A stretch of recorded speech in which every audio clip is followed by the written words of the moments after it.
USMC Major Lofton Russell Joe Henderson was born in Lorain, Ohio, on May 24, 1903, the son of Frederick Ernest Henderson and Catherine Katie Schwartz. They were married in 1897 and worked his whole life in Lorain, Ohio. Their son, Frederick Paul, would graduate from Purdue University in 1934 and enlisted in the U.S. Marine Corps in 1935. He would retire as a brigadier general in 1959 after serving in World War II and Korea. Their second child, Lofton, would graduate from Lorain High School before entering the U.S. Naval Academy in 1922. He would graduate in 1926 and received his commission as a second lieutenant in the U.S. Marine Corps. He was finally accepted into the flight program at NAS Pensacola, arriving on October 3, 1928. He completed the program and received his wings on September 20, 1929. He would return to Pensacola on October 29, 1931, as an instructor with a promotion to first lieutenant the following July. While serving in Pensacola, he met a young lady whose mother provided musical entertainment for many of the flight students and staff at NAS. Mrs. Annabelle Matthews Galey came to Pensacola in 1928 and ran the Pensacola School of Music as an accomplished organist and pianist. Her daughter, Miss Jule Adele Williams Galey, was the daughter of Annabelle's first husband, Pratt Adams Williams, a lawyer by trade. After her parents divorced in 1915, Annabelle would remarry in 1918 to Thomas Dandridge Galey Sr., but as for Lofton and Adele, he was now an instructor, as one thing led to another, and they were married in Pensacola on August 19, 1933 at a family home of 1407 North Palafox Street. Through this marriage, Lofton became an adopted son of Pensacola. Ironically, Lofton's good friend Charles Kastory of Chattanooga had married Adele's sister, Miss Louise Pembroke Williams Galey, the previous year. For their honeymoon, the newlyweds drove across country to his next duty station in San Diego. There, he would be promoted to captain in 1936.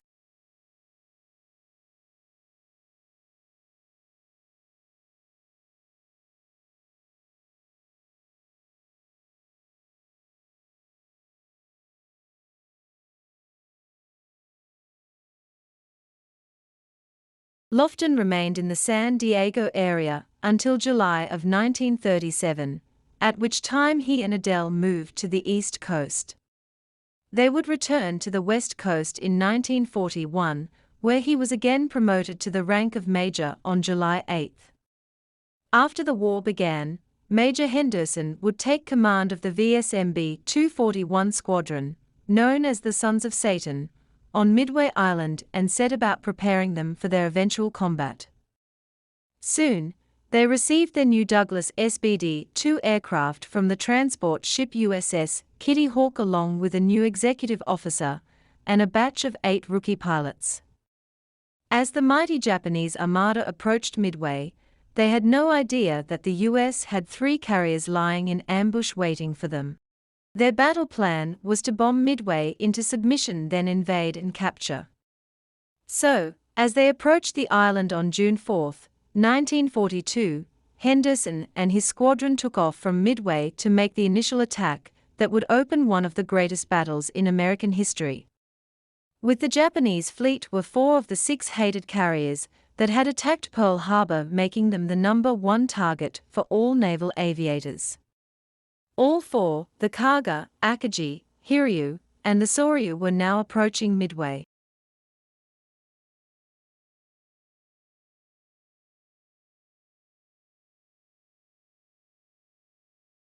Ten of Lofton's 28 pilots had joined the squadron that week, of which only 3 had any experience in their aircraft. Plus, fuel shortage only allowed 2 practice bombing runs before the battle. As Midway's planes approached the incoming enemy fleet, they saw the carrier Hiryu far below. Making the attack were Henderson's 16 Dauntless dive bombers plus Major Benjamin Norris' 11 Vindicators. Henderson's squadron had just begun their attack when they were suddenly swarmed by numerous enemy fighters, who initially went after Henderson's plane. He was quickly shot to pieces and burst into flames as he plummeted into the sea. 8 dive bombers from Henderson's squadron were lost along with Major Norris and 10 of his Vindicators. The Japanese losses were non-consequential by comparison, with only 4 sailors killed from a strafing run. None of the American bombs that morning hit any of their intended targets. When Henderson and many of his crewmen failed to return, they were listed as missing in action along with so many others.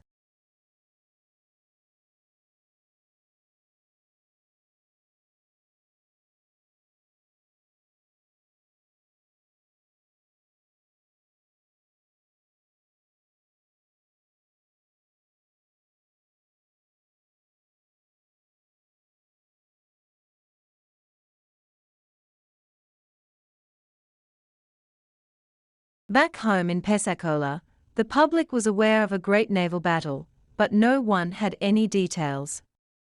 Naturally, Adele was worried to death knowing that her husband was right in the middle of it. Word was finally received that he was missing, but so far, no chaplain had visited her, nor had she received the dreaded heart-stopping telegram. Then, she opened the newspapers that day and right there on the front page was the article that her husband was killed in action. She was immediately swarmed by reporters looking for an interview. She declined them all. Her only remark was, "I know he'll come back." With little information available, stories began to circulate as to the manner of his death. As for the Japanese, their victory over Henderson's attack was devastating, but short-lived at best. Within hours of Lofton's death, America's main battle fleet had located and destroyed the immense Japanese armada, sinking 4 of the hated Pearl Harbor carriers, plus a heavy cruiser, damaged another, shot down 248 aircraft, and killed over 3,000 men. Back then, America had a long memory that began at Pearl Harbor and would never end until the Japanese military had faced total destruction. But soon, a story began circulating throughout the world that Lofton Henderson had purposely crashed his burning aircraft down the smokestack of an enemy carrier and sinking her on the spot. Newspapers all across the country picked up the headlines and repeated it. There is no doubt that Lofton died a hero's death, but not the way that it was portrayed to the public. But the media would not be denied, and the story grew and grew. Before long, 3 airfields were named in his honor, the most famous being Henderson Field on Guadalcanal.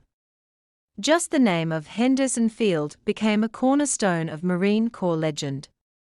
Also, in 1945 the Navy destroyer, USS Henderson, DD-785, was launched, and even his hometown named a bridge after him, all of which were well-deserved to say the least.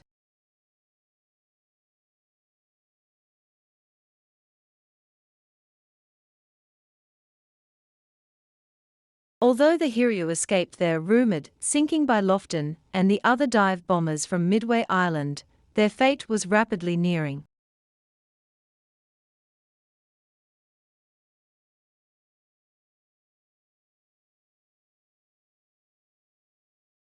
As for Adele, she went to work driving a truck at the San Diego Naval Air Station.